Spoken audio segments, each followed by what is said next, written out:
Kontestasi Pilkada Kebumen yang akan berlangsung 9 Desember 2020 tinggal menghitung hari. Di Kabupaten Kebumen, Pilkada dilaksanakan dengan hanya satu calon, yakni Haji Arief Sugianto Ristawati Purwaningsih atau Arief Rista. Jika mereka menang, akan menjabat sebagai Bupati Kebumen definitif. Namun jika kalah, Kebumen akan dipimpin oleh PJ Bupati. Menurut mantan asisten 1 Kebumen Heri Setianto yang mempunyai pengalaman di bidang pemerintahan menegaskan untuk kemajuan Kebumen sebaiknya dipimpin oleh Bupati definitif. Bupati definitif mempunyai tujuan dan visi misi yang jelas dan sangat penting untuk mendongkrak kemajuan pembangunan Kebumen.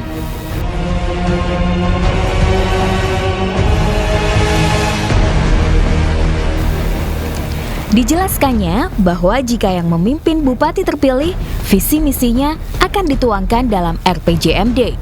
Selain itu, bupati terpilih tentunya mempunyai banyak dukungan dan bertanggung jawab dengan visi misi yang telah disampaikan kepada masyarakat. Hal ini tentu sangat berbeda dengan PJ Bupati, di mana PJ menjadi bupati karena penugasan. Ini tentunya tidak mempunyai visi dan misi. Padahal visi, misi, dan tujuan merupakan hal yang sangat penting dalam pembangunan dan pemerintahan. Untuk itu, dirinya berharap Pilkada Kebumen dapat menjadi momentum yang tepat bagi masyarakat Kebumen memilih sosok pemimpin yang memiliki visi misi sekaligus ide dan gagasan serta jaringan luas. Hal ini tentu sangat penting mengingat PR di Kebumen masih banyak, terutama mengenai soal kemiskinan hingga kondisi infrastruktur yang hingga kini masih belum sepenuhnya memadai. Dirinya menilai Kebumen membutuhkan pemimpin yang visioner dan kapasitas itu dimiliki paslon bupati saat ini, yakni Arief Sugianto Ristawati Purwaningsih.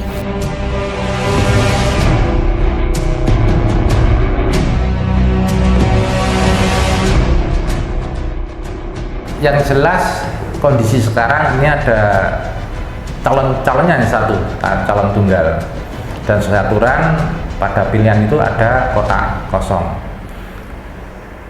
Calon tunggal ini Pak Arief Rista ini kan dia punya visi misi, dia punya tujuan.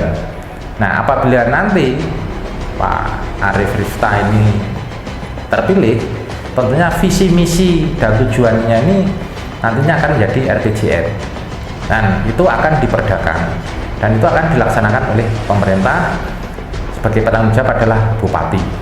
Tetapi kalau yang kota kosong itu kan nggak ada orangnya, dan kalau toh itu nanti ya dia kan nggak punya visi misi, nggak punya tujuan, nah ngapain harus memilih ke sana? Jadi kalau saya ya tentunya memilih pada yang ada orangnya, dia yang punya visi misi dan mempunyai tujuan yang itu nanti akan ditetapkan jadi RPJM dan itu akan dilaksanakan oleh bupati, tentunya didukung oleh OPD dan masyarakat di Kabupaten Kebumen.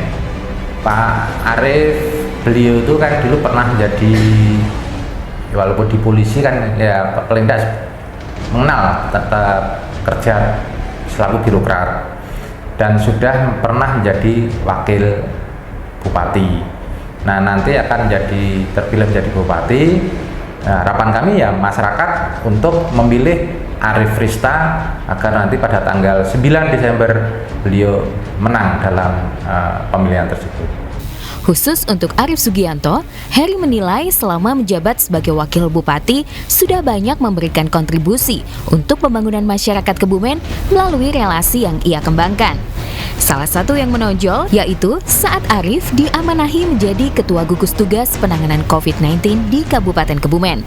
Di awal-awal pandemi COVID-19 ini, Arief mampu mendatangkan ribuan alat-alat rapid test gratis dari pusat untuk dibagikan kepada warga. Saat itu, ia meminta seluruh kecamatan di Kebumen mengadakan rapid test gratis yang dipusatkan di pasar-pasar. Hal ini dilakukan untuk mendeteksi adanya virus corona di masing-masing zona. Tak hanya itu, Arief juga memiliki rasa kepedulian dan loyalitas yang sangat tinggi terhadap masyarakat, terutama saat pandemi COVID-19. Arif juga sering membaur menyambangi masyarakat kurang mampu. Sebagai wakil Bupati Kebumen, Arif bahkan tidak pernah mengambil gajinya sebagai pejabat daerah. Seluruh gajinya ia sumbangkan untuk kemaslahatan masyarakat.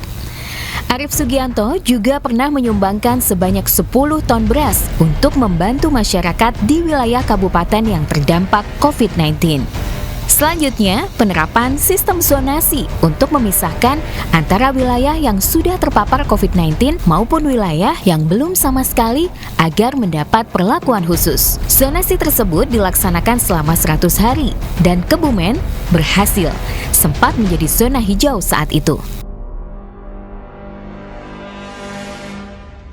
Nah ini pada saat waktu itu bulan Maret beliau dipercaya sebagai ketua gugus tugas dan saya kebetulan sebagai kepala bidang operasi, dan inilah kegiatan-kegiatan yang sangat memakan waktu untuk penanganan COVID. Jadi kadang siang ada informasi, langsung sore atau malam hari itu kita koordinasi. Jadi malam kebetulan poskonya itu di dinas kesehatan, ya malam hari itu langsung diselesaikan di posko di kantor dinas kesehatan. Rapat-rapat juga lalu diadakan di sana sampai dengan pembuatan data untuk pelaporan ke masyarakat. Nah pada saat COVID dia selaku ketua gugus memang anggaran untuk itu sangat kurang kalau menurut kami, walaupun sudah direfocusing. Karena komunikasi beliau dengan pusat ini bagus, maka banyak beberapa kementerian menyumbangkan atau CSR-nya di beberapa perusahaan ini disumbangkan di Kabupaten Kebumen melalui kelebihan beliau Bapak Arif Sugianto ini pendekatan ke perusahaan-perusahaan, baik itu perusahaan swasta maupun perusahaan BUMN yang ada di pusat. Ini banyak beberapa bantuan yang diberikan di Kabupaten Kebumen untuk penanganan COVID. Dan pada saat itu beliau juga membuat jadwal bersama-sama dengan Bapak Bupati tentunya. Kita membuat jadwal terjun langsung ke masyarakat, ke pasar-pasar. Dari waktu itu jam 6 pagi kita sudah berangkat ke lokasi penanganan para pedagang dan masyarakat sekitar. Kita rapid untuk mengetahui sampai seberapa jauh permasalahan COVID ini berada di Kabupaten Kebumen. Hampir setiap hari mulai jam 6 pagi beliau disiplin dengan beberapa OPD dibagi beberapa daerah, mana itu yang dihadiri oleh Pak Bupati, mana yang dihadiri oleh Pak Wakil Bupati. Jadi beliau ini kalau menuju ke lokasi dia melihat kilometer. Kalau kilometernya ini ya kisaran 10 sampai 20 kilo. Ini mengajak dengan beberapa OPD yang mau naik sepeda ke lokasi tersebut. Tapi kalau yang jauh tentunya pakai kendaraan roda 4. Kalau bantuan-bantuan yang diberikan baik itu alat untuk rapid, ada masker, ada hand sanitizer, dan beberapa sarana yang itu nanti sarana itu adalah untuk penanganan COVID di Kabupaten Kebumen. Termasuk termogan pun beliau juga mendapatkan bantuan sangat banyak didistribusikan ke masyarakat. Benar, dia pernah mengungkapkan gajinya diberikan untuk penanganan kegiatan-kegiatan di Kabupaten Kebumen, penanganan kemiskinan dan juga kemarin berkaitan dengan COVID. Terkait penanganan kemiskinan, Arif Sugianto juga selalu berkoordinasi dengan jajaran OPD hingga akhirnya berhasil menemukan data yang invalid. Salah satunya data penerima manfaat yang masuk dalam data terpadu kesejahteraan sosial (DTKS). Ditemukan sekitar 18.000 kakak masuk dalam data ganda. Data tersebut diketahui setelah dilakukan verifikasi oleh Kemensos Kabupaten Kebumen. Jadi kebetulan saya dengan beliau itu posisi saya sebagai asisten pemerintahan dan kesra. Nah di kegiatan-kegiatan itu yang menonjol pada saat Bapak Arief Sugianto selaku Wakil Bupati mempunyai tugas penanganan kemiskinan. Pada saat penanganan kemiskinan ini kegiatannya di Dinas Sosial. Dengan Dinas Sosial itu berada pada koordinasi asisten pemerintahan dan Kesra. Nah, pada saat penanganan kemiskinan tersebut juga dengan Bapeda, kami selalu diajak untuk berkoordinasi penanganan kemiskinan tersebut. Beberapa hal yang menonjol, dia itu selalu disiplin dan juga data itu harus lengkap, data itu harus komplit. Maka pada saat ada permasalahan, beliau langsung kontak kami untuk koordinasi dengan Bapeda dan Dinas Sosial mengadakan rapat. Tidak mengenal waktu, kadang sore, kadang malam pun kami melakukan kegiatan-kegiatan tersebut bersama Pak Arief Sugianto selaku Wakil Bupati. Kegiatan rapat itu tidak hanya dilakukan di rumah Dinas Wakil Bupati, tapi juga dilakukan di kantor Dinas Sosial. Kadang siang hari di ruang kerja Wakil Bupati di Gedung F. Ini berkaitan dengan penanganan sosial. Beliau sangat konsekuen dan dia selalu dapat mengkondisikan dan dapat membantu untuk koordinasi, mengkomunikasikan dengan pusat. Maka data-data kemiskinan ini semakin ke sini itu datanya semakin baik. Kami tahu kalau ada permasalahan, beliau biasanya langsung nelpon, entah mungkin lewat kami atau lewat Pak Sekda, kadang langsung ke OPD yang harus ketemu memberikan data ke Pak Wakil Bupati. Jadi beliau itu sangat data itu harus benar-benar, data harus benar untuk penanganan tersebut. Jadi beberapa OPD seperti Dinas Sosial, BPBD, Dinas Kesehatan, terus di Bapermades berkaitan desa, ini langsung dia kontak, kita ketemuan, entah itu ketemuan di OPD tersebut atau dipanggil di rumah dinas untuk penanganan permasalahan di OPD tersebut. Jadi dia langsung ada permasalahan langsung ditangani pada saat itu juga. Yang jelas dia di perbaikan data, baik data yang ada di Dinas Sosial maupun dikelopkan di Dinas Kependudukan dan Pencatatan Sipil. Sampai-sampai beliau pun bersama-sama dengan OPD terkait ke Pusdatin pengelolaan data di Jakarta. Tidak hanya itu, dia juga mengkondisikan, mengkomunikasikan dengan kementerian yang berkaitan dengan data, khususnya di Kementerian Dalam Negeri. Nah, untuk kegiatan-kegiatan tersebut saya selalu mendampingi biasanya 3 OPD ke Dinas Pendudukan, Dinas Sosial, Kominfo. Ini selalu bersama-sama untuk penyelesaian data kemiskinan, karena kita tahu di Kebumen ini posisi kemiskinan di bawah dan dia selalu berkeinginan untuk memperbaiki data agar akurat dan jumlah kemiskinan ini selalu bisa berkurang. Nah, kalau ada data yang salah di OPD itu ya kalau OPD langsung dipanggil. Jadi dipanggil, dikomunikasikan, beliau menginginkan adanya pemecahan bersama. Jadi mungkin ada hal yang kurang pas bagi Pak Wakil, atau demikian juga ada hal yang dia belum jelas, maka beliau langsung memanggil untuk mengetahui permasalahan yang dihadapi oleh OPD tersebut. Dengan demikian komunikasi dua arah ini bisa tercapai, maka kegiatan ke depan tentunya akan semakin baik. Di bidang transportasi, Kebumen patut bersyukur karena saat ini kereta eksekutif sudah bisa turun di Kebumen. Bahkan, Kebumen juga kini sudah dilewati kereta bandara yang menghubungkan wilayah Kutoarjo sampai Yogyakarta dan Solo. Masyarakat kini bisa lebih mudah untuk bepergian keluar kota. Selain itu, stasiun Kebumen juga dipercantik dengan harapan dapat memberikan kenyamanan bagi para penumpang sekaligus pengantar.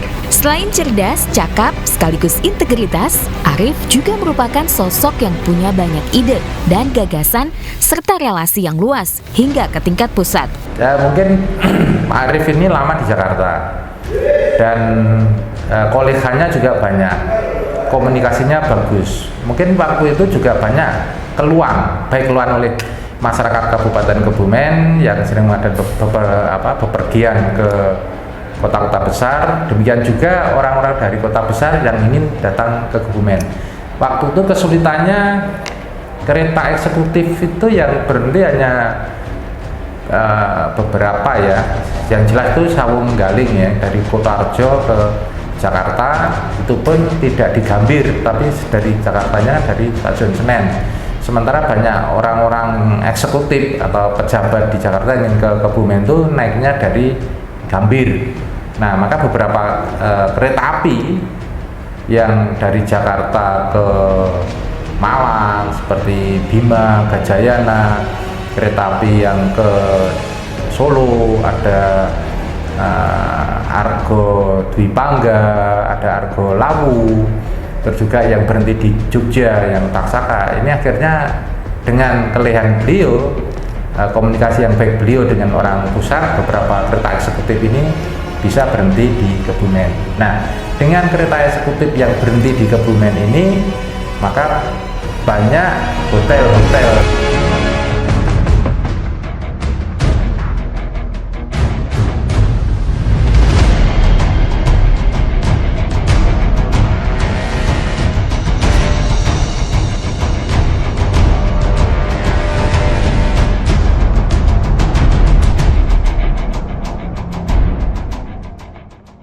sangat jauh sekali, sangat jauh sekali. Tadi sudah lebih luas, sudah lebih bersih, fasilitasnya sudah cukup baik, dan segala hal saya yakin manajemennya juga sudah cukup baik. Saya kira sudah cukup baik dari segi kebersihan, ketertiban, kedisiplinan, dan sebagainya sudah sangat memuaskan menurut saya. Fasilitas menurut saya sudah sangat baik dan sangat bersih. Menurut saya sudah cukup, tinggal dikembangkan kembali saja. Harapannya makin ramai stasiun Kebumen ini, karena saya lihat di hari-hari biasa ini sangat sepi sekali ya. Ya mudah-mudahan pandemi selesai, segera ramai penumpangnya di stasiun Kebumen depan. Saya sudah cukup lama, hampir 30 tahun saya menggunakan kereta api.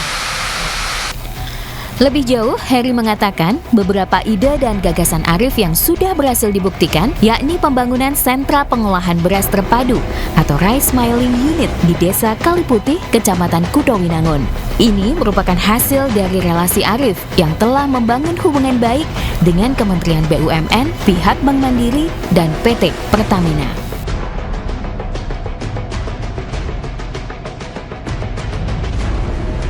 Dari tanggal 2 November sampai hari ini sudah 60%. Alhamdulillah kendala tidak ada, cuma kemarin ada sedikit kaitannya cuaca. Waktu itu ada agak terganggu dengan cuaca, hujan, banjir, dan lain sebagainya. Terkendalanya di situ. Target pekerjaan itu 5 bulan, batas akhir tanggal 31 Januari.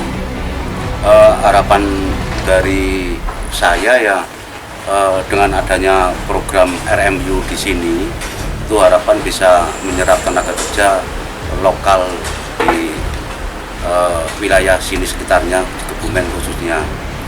Nah, harapan ke depan ada peningkatan masalah perekonomian di Kabupaten Kebumen.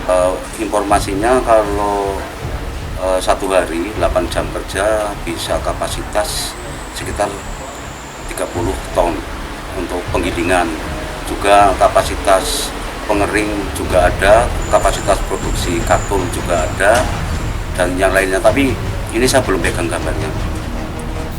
Tak hanya itu, pemerintah Kabupaten Kebumen menjalin kerjasama dengan PT Pertamina Persero. Kerjasama tersebut ditandai dengan penandatanganan Nota Kesepahaman Memorandum of Understanding atau MOU oleh Wakil Bupati Kebumen Haji Arif Sugianto dan Presiden Direktur Pertamina Foundation Agus Mashud Rabu 11 Maret 2020 di Eksekutif Lounge Kantor Pusat PT Pertamina Persero Jakarta. Hal itu dilakukan dalam rangka mengembangkan program di bidang pendidikan, pemberdayaan masyarakat, dan lingkungan, utamanya New and Renewable Energy. Dari hasil kerjasama itu, pihak Pertamina memberikan bantuan tanaman bakau untuk penghijauan di kawasan pantai Kebumen. Adapun di bidang pendidikan, yaitu berupa bantuan beasiswa mulai dari SD hingga perguruan tinggi.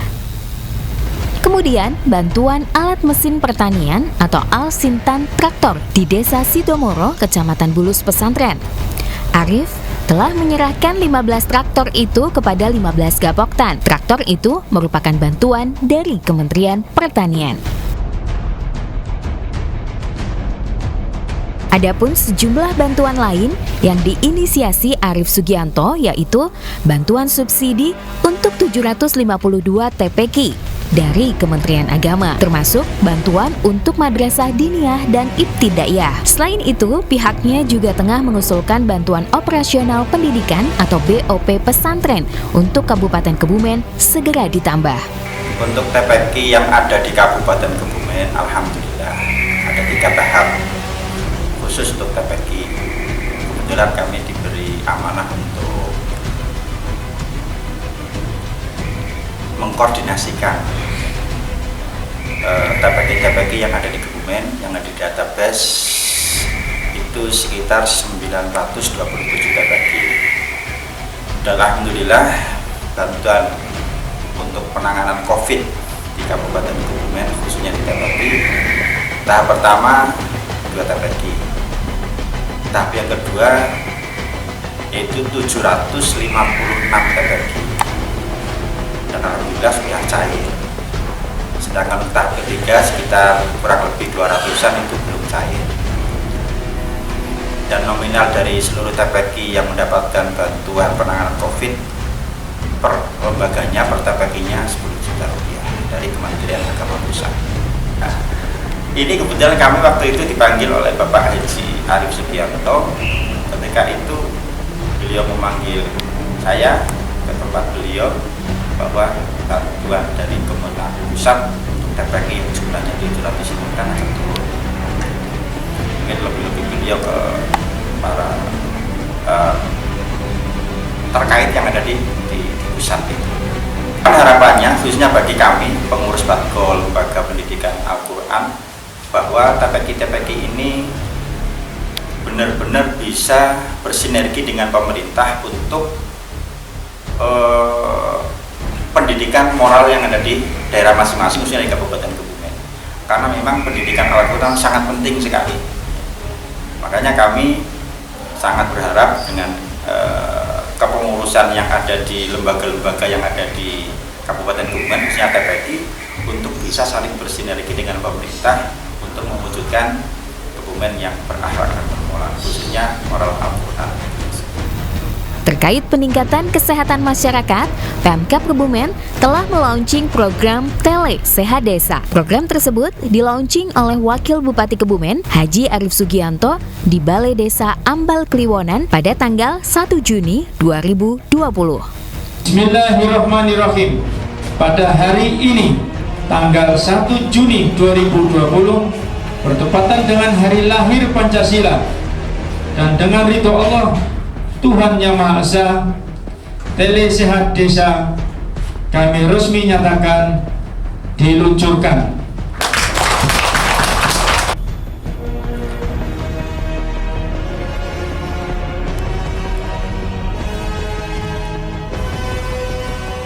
Kita itu mengajukan dering, yang artinya kader keluarga.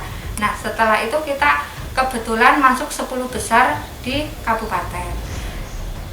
saat Kemenkes ada program telesehat untuk diluncurkan, akhirnya desa kita yang ketempatan untuk peluncuran program telesehat.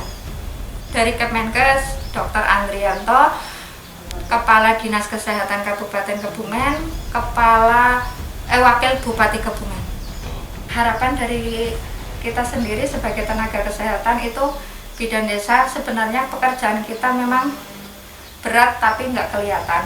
Nah, itu harapan dari kita sendiri untuk meringankan beban kita. Dalam arti masyarakat itu kalau misalkan ada masalah kesehatan itu bisa langsung konsultasi langsung dengan dokter yang bersangkutan.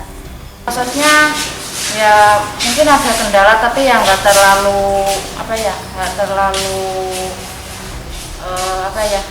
nggak terlalu ini banget lah, bisa ditangani menurut saya. Soalnya kebanyakan kan di zaman modern ini sudah banyak orang-orang yang menggunakan HP Android, jadinya itu memudahkan dari ibu-ibu kader untuk menangani masalah telesehat ini. Sebagai bentuk kepeduliannya, Haji Arief Sugianto juga telah menyambangi kantor Kementerian Pendidikan dan Kebudayaan Kemendikbud di Jakarta dalam rangka memperjuangkan status GTT maupun PTT. Saya menjadi guru honorer di SDN 1 Wonosari itu sejak tahun 2007 sampai sekarang sekitar 13 tahun. Untuk 2 tahun ini alhamdulillah saya sudah mendapat honor daerah dari pemerintah setiap bulannya. Selain itu mungkin bagi honorer yang sudah lama itu sudah masuk dapodik. Beban kerja saya sebagai guru honorer itu sama dengan guru PNS, bahkan terkadang bebannya lebih berat seperti ada tambahan sebagai operator dapodik dan operator lainnya. Guna memastikan pelayanan pemerintah kepada masyarakat berjalan lancar, Wakil Bupati Kebumen Haji Arief Sugianto juga sering melakukan inspeksi mendadak sidak, seperti yang dilakukan di kantor Kecamatan Kebumen dan 2 kelurahan, yakni Kebumen dan Kelurahan Taman Winangun. Sidak yang dilaksanakan Senin 9 Maret 2020 itu, Wakil Bupati datang dengan menggunakan sepeda ontel dan dilakukan dengan teguran yang ramah.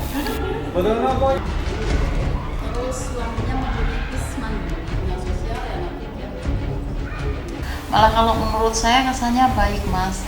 Pak Wakil Bupati itu orangnya baik, nggak kasar. Kesini itu istilahnya di samping sidak dia silaturahmi, karena kan kepingin tahu warga Kelurahan Taman Winangun khususnya siapa Pak Wakil, kan kenal. Kemudian di sini sidak itu alhamdulillah kalau Kelurahan Taman Winangun kan untuk disiplin waktu sudah disiplin, sehingga pada waktu sidak alhamdulillah orangnya pas kumpul semua karena itu jam pelayanan. Kemudian kami senang, Mas, kami senang. Jadi ibaratnya kami yang di wilayah itu didatangi, terus dia orangnya baik, sopan dan ngasih semangat, Mas. Jadi teman-teman kami juga semuanya senang. Kemudian kalau di sidak bagi kami itu tidak sidak lah, karena pekerjaan kami sudah secara rutin kami laksanakan. Kantor kami buka pelayanan mulai jam 7:30 sampai dengan jam 4, namun kami biasanya jam 5 juga masih ada di sini untuk menyelesaikan tugas kalau pelayanan ke masyarakat sampai jam 4. Perlu diketahui, Arief Sugianto dilantik menjadi Wakil Bupati Kebumen pada Senin 29 April 2019 oleh Gubernur Jawa Tengah Ganjar Pranowo. Pengambilan sumpah jabatan dan pelantikan Wakil Bupati sisa masa jabatan dilakukan di Gedung Gradika Bakti Praja. Arief Sugianto merupakan putra asli Kebumen yang lahir di Dukuh Ketugon, Desa Muktisari dan besar di Kuarisan, Kelurahan Panjer, Kecamatan Kebumen. Sementara Rista lahir di Desa Purwodadi, Kecamatan Kuarasan. Jika Rista lama membangun karir di tanah kelahiran dengan mendirikan Rumah Sakit Purwogondo Kuarasan, Arief justru memilih berkarir di Jakarta. Pria lulusan SMP Negeri 3 Kebumen dan SMA Negeri 1 Perembun ini meniti karir di lembaga kepolisian. Ia lama bertugas di Jakarta lebih dari 20 tahun. Waktu yang tidak sebentar itu ia gunakan sebaik mungkin untuk menata dan membangun jaringan dengan berbagai pihak, terutama di tingkat pusat. Dalam beberapa kesempatan saat bertemu dan menyapa warganya, pria yang dikaruniai 5 orang anak ini kerap menyampaikan relasi yang ia bangun bersama pemerintah pusat maupun pihak swasta akan terus dimaksimalkan untuk membangun daerahnya.